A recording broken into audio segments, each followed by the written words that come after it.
Ayan, ang ating recipe po ngayon ay nakuha po natin kay Lokong Cocinero. Tara, simulan na natin.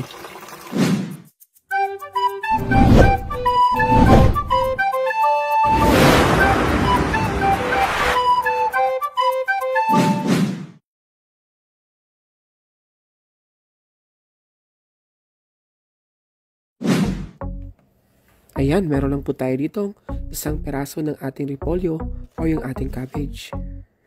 Balatan lang po natin siya guys kasi madumi po yung nasa ibabaw niya.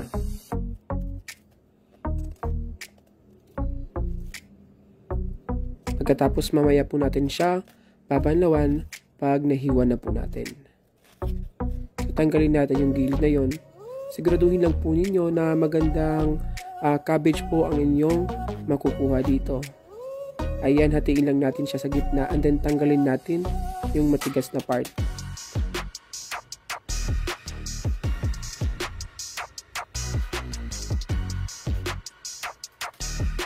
And then yung nahati natin sa gitna ay hatiin ulit natin sa gitna. And then hatiin lang ulit natin bali 4 na piraso or 8 piraso sa isang cabbage po natin. Pagkatapos ay paghiwalay-hiwalay lang po natin ito. Napakabilis lang po ng ating paghiwalay-hiwalay ng ating cabbage. Siguraduhin lang po natin na hindi siya madudurog or mapupunit. Kasi napakahalaga po na hindi siya mapunit para po maging crunchy siya. At talagang lumaki siya at malutong na malutong.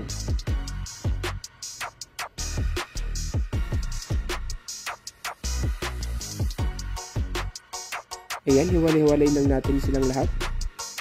Pagkatapos ay hugasan lang muna natin siya guys. Ibabad natin siya sa ating tubig para matanggal yung mga germs. O diba? Ayan, hugasan lang po natin siya ng maigi.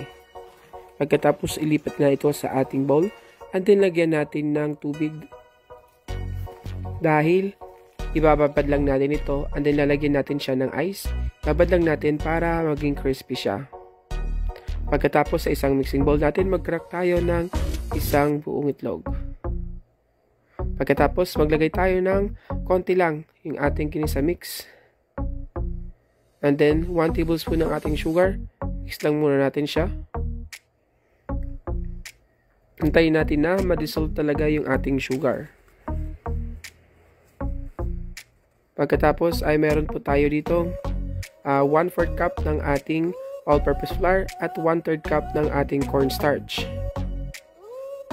And then maglalagay tayo ng 1 cup ng ating water.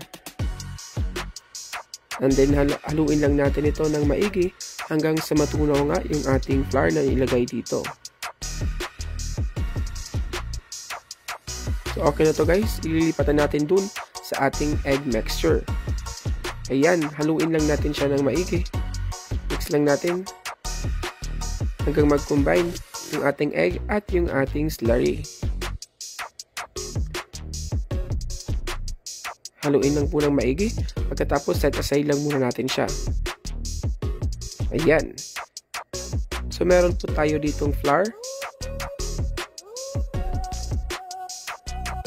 Mga about 1/4 cup ng ating flour. And then kuha lang tayo ng ating pinalamig na repolyo. Pagkatapos isawsaw natin dun sa ating egg mixture. Pagkatapos ay i-coat natin dito sa ating flour. Repeat the process lang po. Ayan guys, hindi ko po napakita. Naglagay po tayo ng ginisa mix dun sa ating flour. Para may dagdag naman na lasa. Pagkatapos ay ubusin lang natin siyang i-coat ng ating cornstarch. At pagkatapos guys ay mag-prepare na tayo para sa pagprito nito. Buksan lang po natin yung ating induction cooker. Pagkatapos maglagay tayo ng oil.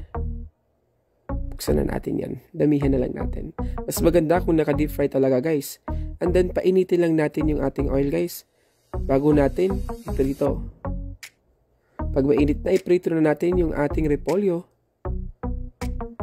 In a medium heat lang guys ha, kung nakikita nyo. Para hindi agad ito masunog. Lutuin lang natin ito ng 1 to 2 minutes lang. Mabilis lang po pagluto nito hanggang sa maging golden brown at crispy na siya. Ayan guys. Diba napakadali lang. And then, flip lang natin siya pag medyo nagiging crispy at nagiging golden brown na. Para po hindi siya masunog at hindi siya maging mapait or mapakla.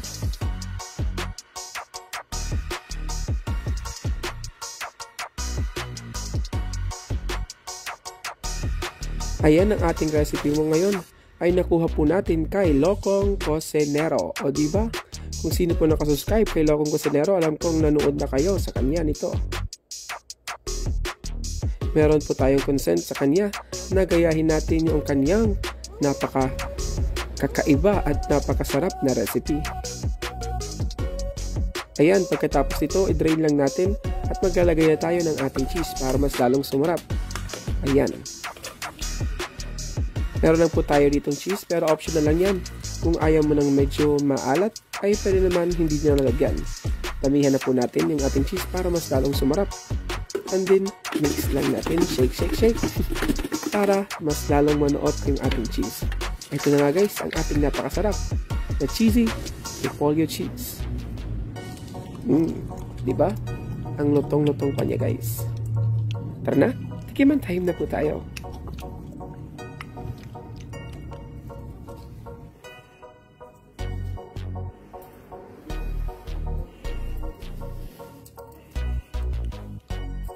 Yun no, rinig mo ba yung kanyang crispy at pagkalutong na lutong ng ating repolyo chips.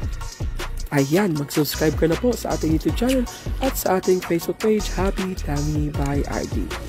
Maraming salamat sa panonood and see you again on our next video.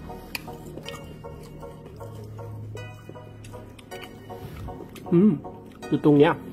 Sarap. Masarap niya guys. Malutong siya. Perfect. Hearted. Bye!